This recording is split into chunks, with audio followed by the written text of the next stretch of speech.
Bismillah walhamdulillah wassalatu wassalamu ala rasulillah wa ala alihi wa sahbihi wa man walah la hawla wa la quwwata illa billah rabbi shrah li sadri wa yassir li amri wa hlul 'uqdatan min lisani yafqahu qawli subhanaka la ilma lana illa ma 'allamtaka anta alimul hakim ba'du para santri kelas 2B yang dirahmati Allah Subhanahu wa taala. Alhamdulillah,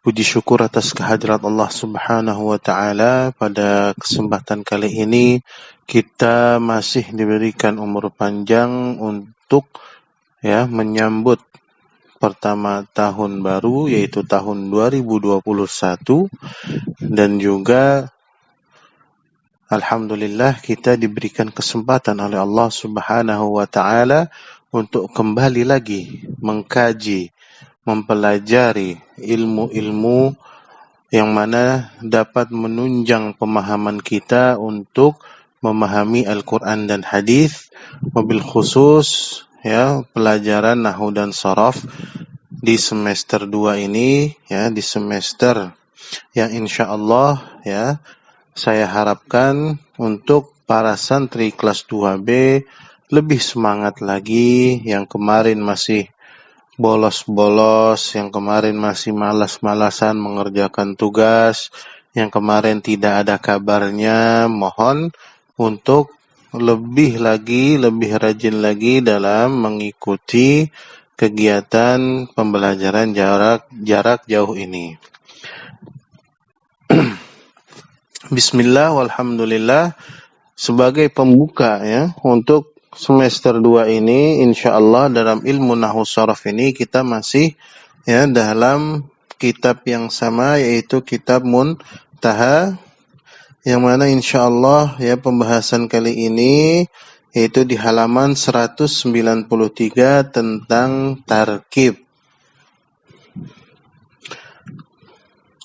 Sebagaimana yang telah kita pelajari pada semester pertama, yaitu tentang segala macam bentuk kata, sebagaimana kalian telah pahami, kata itu terbagi 3, yaitu isim, fi'il, dan huruf. Dan seluk-beluknya di sini ialah pembagian perincian daripada masing-masing kata tersebut.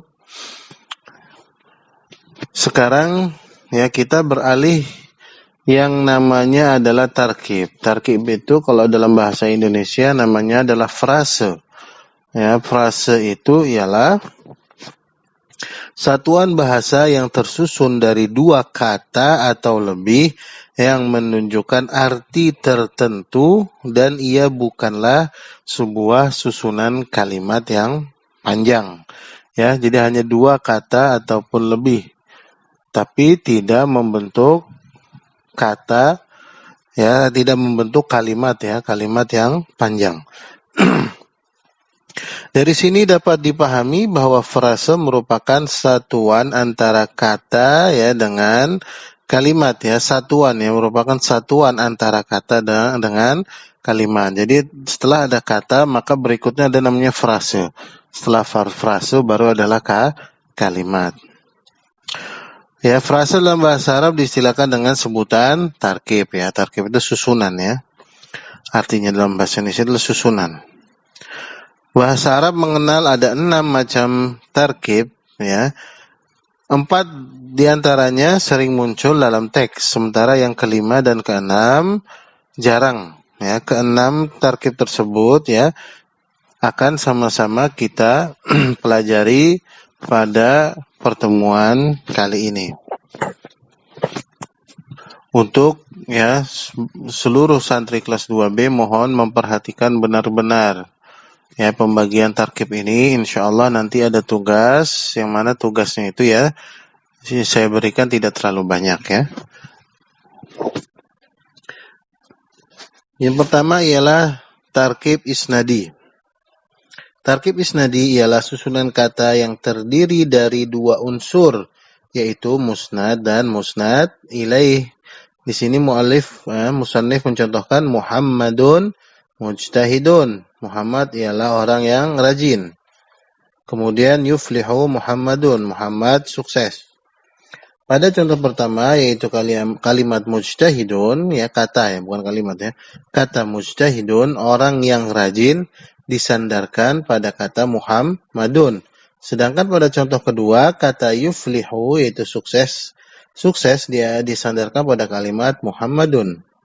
Dengan kata lain, tarkib isnadi ialah susunan kata yang menyandarkan predikat kepada subjek, ya. Jadi di sini musannif ya mengambil contoh susunan daripada mubtada khabar dan fiil dan fa'il ya. Predikat itu kata kerja ya, subjek itu adalah fa'il ya, pelaku.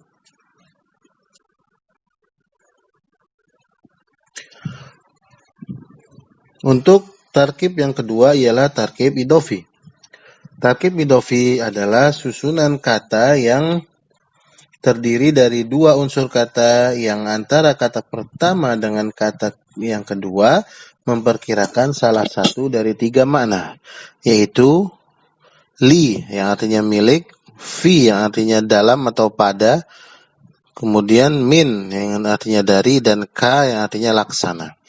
Jadi dalam tarkib idhofi ini ada kata-kata perkiraannya ya dalam dua susunan dua kata yang disusun menjadi satu ya. Ada dikira-kira yaitu mau dia kira-kira ada huruf li ya artinya milik, ada juga fi yang artinya dalam, ada yang min artinya dari, dan ka artinya laksana. Di sini musannif ya mencontohkan yang pertama ialah Abdullah ya. Abdullah ini ada dua kata yaitu abdun dan Allah. Ya, maka ketika dijadikan satu yaitu Abdullahi, maka kita harus cari kira-kira yang mana nih dari huruf yang tadi yang diperkirakan terdapat dalam susunan Abdullahi. Apakah li ya, ataukah fi ya, ataukah min, ataukah ka. Kalau kita lihat dari maknanya, Abdullahi adalah hamba Allah. Yang paling tepat, apakah hamba milik Allah, ataukah hamba dalam Allah, ataukah hamba dari Allah, ataukah hamba laksana Allah. Ya. Maka sudah bisa dipastikan arti yang pas ialah yang diperkira-kirakan adalah li ya. Abdullahi yaitu artinya abdu lillahi ya. hamba milik Allah. Kemudian contoh yang kedua ialah saumu Ramadhana. Di sini kata saumu Ramadhana adalah dua kata yang dijadikan satu. Ya, maka sudah bisa dipastikan ada perkiraan ya huruf di dalam dua kata yang dijadikan satu ini. Apakah li, ataukah fi, ataukah min, ataukah ka. Kalau kita lihat artinya saumu Ramadan, kata kita perkirakan li, saumu li Ramadan, puasa milik Ramadan. Kurang tepat. Saumu fi Ramadan, puasa pada bulan Ramadan. Sabar dulu, kita lihat dulu berikutnya. Saumu min Ramadan, puasa dari bulan Ramadan. Kurang tepat juga. Saumu ka Ramadan, puasa laksana bulan Ramadan. Maka yang lebih tepat ialah saumu fi Ramadan, ya puasa pada bulan Ramadan.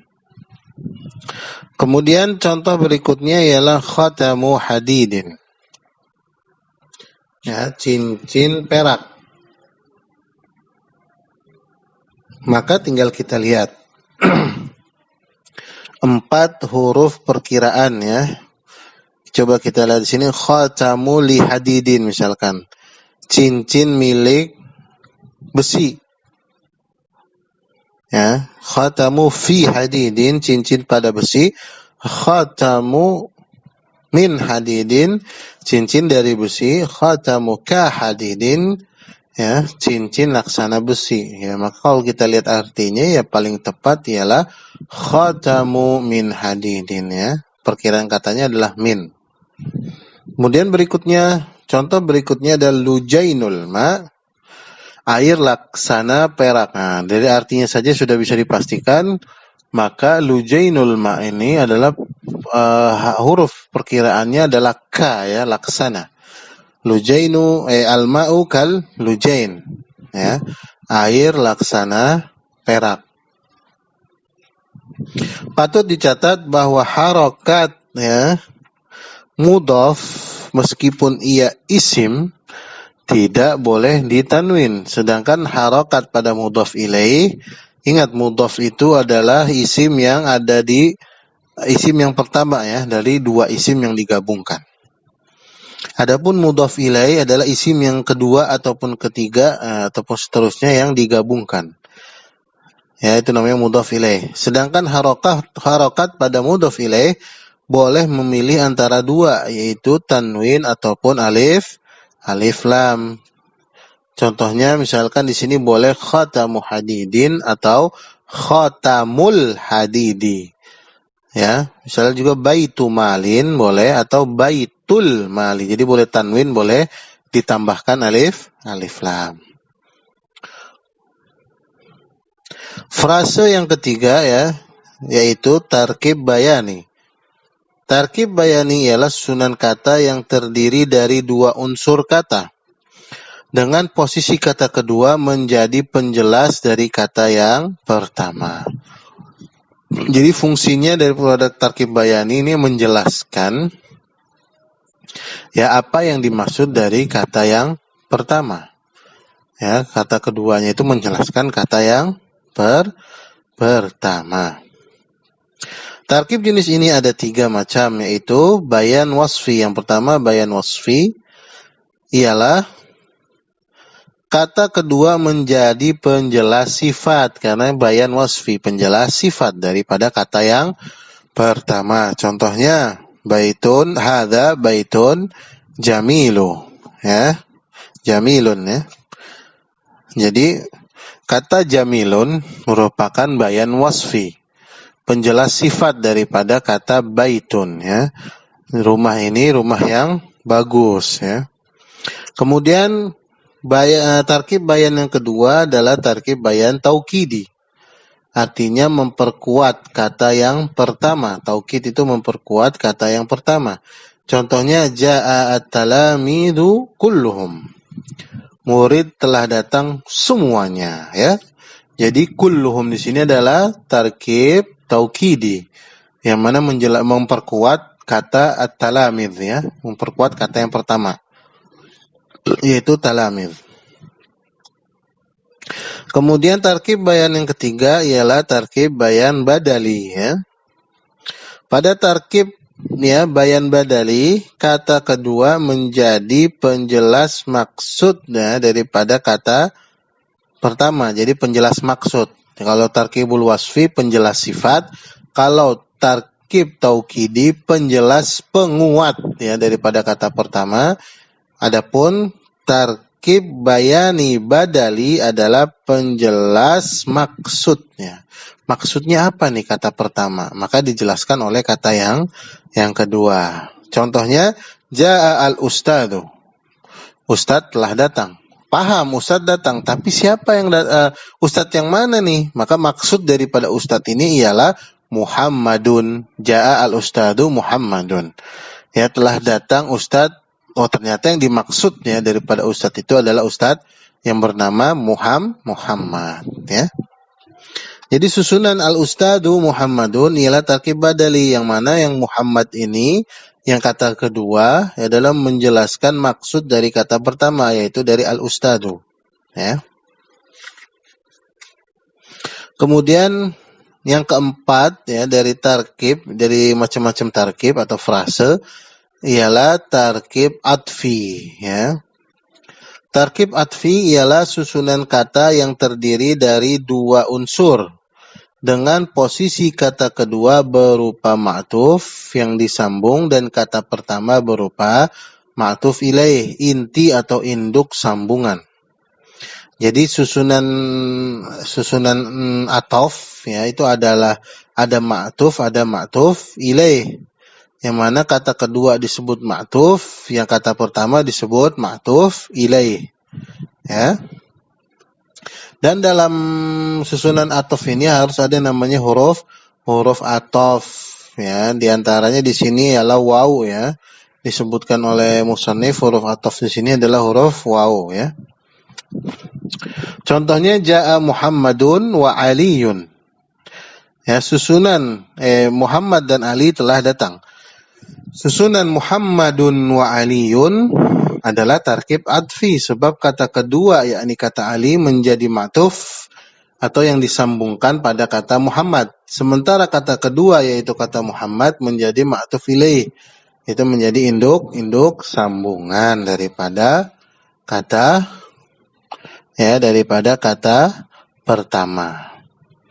Jadi yang disebut ma'tuf itu adalah Ali, yang disebut ma'tuf ilaihnya adalah Muhammadun ya. Kemudian yang kelima ya, jenis daripada frase atau tarkib ialah tarkib majzi. Ya, di sini unik nih kalau tarkib majzi. Karena kenapa saya bilang unik? Tarkib majzi itu adalah susunan tarkib, ibaratnya susunan dua kata yang terjadi begitu saja, tanpa ada maksud tertentu ya. Itu hanya penamaan ya, dari biasanya penamaan dari sebuah kota ya. Jadi tidak ada klarifikasi khusus, tidak ada kaidah-kaidah khusus ya, terjadi begitu saja ya. Contohnya di sini pengertian dulu ya. Pengertian tarkib majzi ialah susunan kata yang terdiri dari dua unsur kata yang digabungkan begitu saja. Maksudnya dari sananya seperti itu ya. Susunannya contohnya ya Hadramaut. Ya Hadramaut, hadara artinya hadir, maut artinya mati. Berarti kota yang menghadirkan kematian. Ya gitu aja susunannya Hadramaut tanpa ada maksud tertentu. Walaupun banyak kisah yang menyatakan memang kota tersebut ya dulunya ya ibaratnya ya azab turun kepada kaum-kaum nabi-nabi yang membangkang ya, maka disebut Hadramaut. Tempat itu adalah tempat kematian. Ya contoh sederhana kalau di Indonesia contohnya Surabaya. Sura artinya hiu, baya artinya buaya. Ya hiu buaya gimana maksudnya? Ya nggak ada maksudnya. Susunannya terjadi begitu saja. Contoh lain Boyo Lali. Boyo itu buaya, lali itu lupa, buaya lupa. Ya terjadi begitu saja ya.